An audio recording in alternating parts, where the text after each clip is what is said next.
New Zealand were the more accurate and disciplined side in Dublin. My name's Mark, let's talk rugby.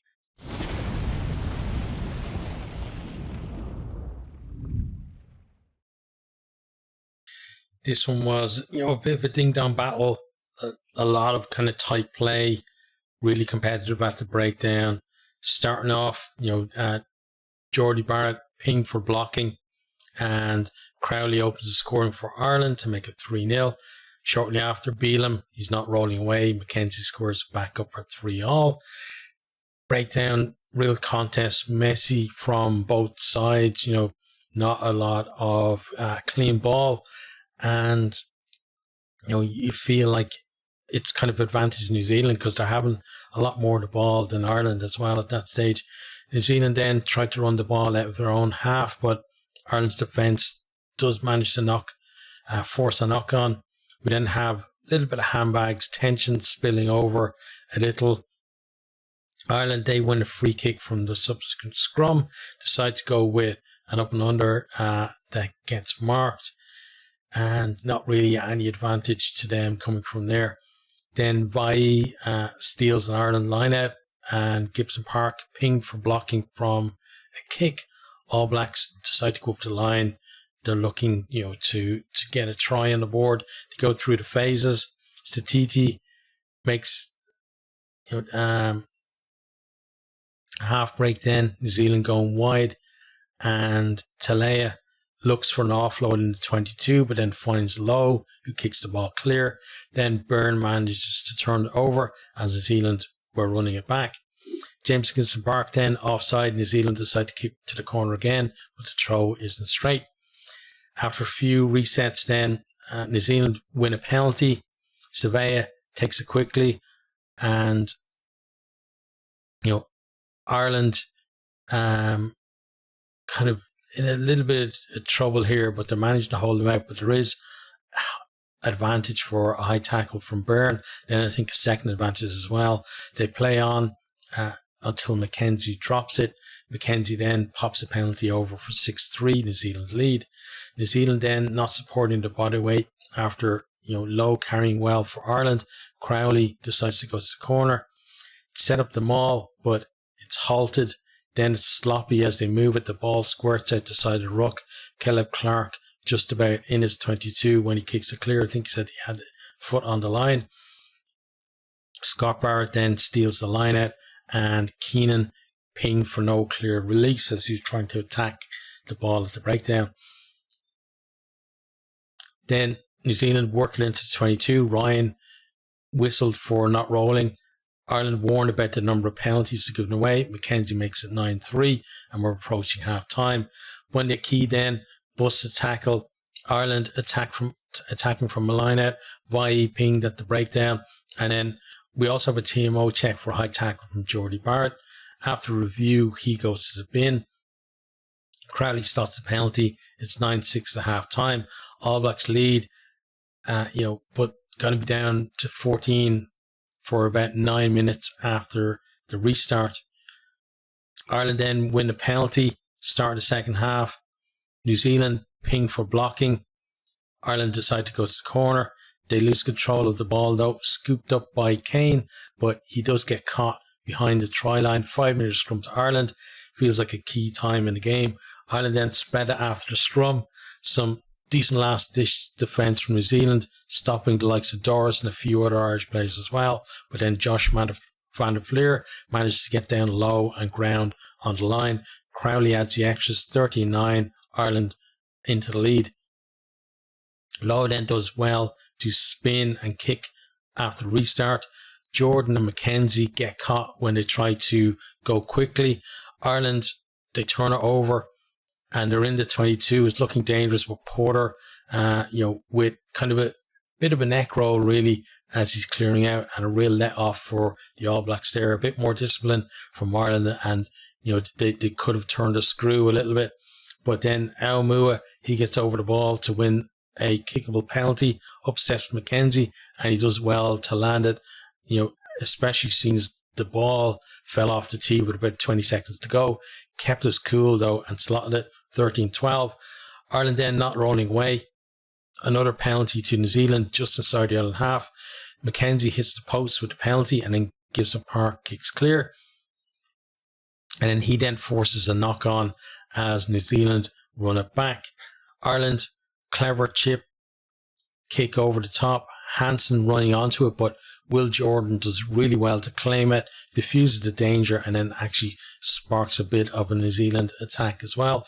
Tom O'Toole then just on the field, he's got to go off after a tackle with Satiti, and he got a bang on the head. Beelum has to come back on for the rest of the game, and real pity as well because Tom O'Toole, he's a player that he doesn't see that many opportunities for Ireland, but normally when he does, he's a really good carrier of the ball, but never got a chance really to show what he could do today. Ireland then going forward in the scrum, looks like Nick Berry, the referee, is about to award him a penalty, but the ball comes out, and then he actually gives it the other way because his assistant advised him that Beelum was driving across the scrum. Mackenzie lands a penalty, 15-13, and we're into the last quarter, New Zealand with the edge. Ian Henderson then, he's come on into the second row and he really, it wasn't his night really. Gives away a penalty for no clear release, and it's an important one with the game so tight.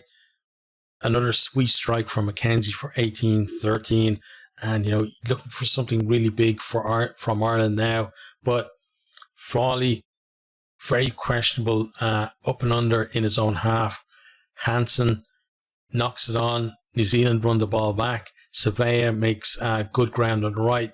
He offloads to Talea. Good covering tackle from Ireland there, but New Zealand spread it over to the left where they have numbers, and then Jordan goes over in the corner. Conversion's missed, but 23-13 looks like a very long way for Ireland to come back. 10 minutes to go, and given how tight the game has been up to that point, Frawley then drops it up and under to underline the fact that the All Blacks kicking game has been much the better of the two teams tonight. Ireland under pressure, but Lowe kicks an amazing 50-22, gives the crowd something to cheer about. Ireland then attack from the line out, some decent running lines, but great defence from New Zealand, and eventually Savea gets over the ball to win the penalty. I just feel that should be the game at that stage. Ireland then try another little chip over the top, but Hansen knocks it on, and just lots of errors from Ireland tonight. New Zealand see out the final few minutes. 23-13 is the full-time score. So Ireland, they look very rusty in this one, and maybe think about the order that they played these tests in. Maybe they could have had a bit of an easier one to warm, because Ireland are notorious, slow starters when they come together as a squad, and it's a couple of coaches now that have had the same problem with, and they had those problems again tonight. But hindsight, is 2020, as they say, or 50-22, maybe. But lots of other problems as well. Didn't resource the ruck early on, and saw a little ball as a result of that, and really gave the kind of the impetus to New Zealand. And kick game was pretty off. Crowley, I felt, has his poorest game in green so far, and then, as I said, Frawley made quite a number of errors as well when he came on too. So neither 10 really shining in that one, but you have to give credit to New Zealand for the pressure that they put on them. Overall, as well, Ireland's impact from the bench was really lacking. Discipline was very poor, and you feel like big improvements are needed, from here, and definitely would expect a few changes to 23 after this. For New Zealand, stayed on the right side of the referee, took the reward from the penalties that Ireland were conceding, and that New Zealand were obviously, generating in terms of just that pressure they're putting on Ireland. Worked a try really well, and they were more composed side down the stretch as well towards the end. Satiti, another big game from him. Tarkbar and Ioane went really well in midfield. They kept Bundy Aki pretty quiet, and also lots of return meters from them as well. Jordan, very good in the air, and he got the try that I predicted that he would in the preview. But listen, it's Will Jordan. If you don't know he's going to score a try almost every time he pulls on a black jersey, you haven't been watching him for the All Blacks. Then Clark and Talea looked dangerous on the wing. Bart and Vai disrupted that Ireland line-out really well. Front row went well in the scrums as well and good around the park. Back row with some really big involvements, throughout the game, and brilliant impact from the bench. Their bench kind of brought them up a level, whereas Ireland's bench seemed to have gone kind of the other way for them, unfortunately.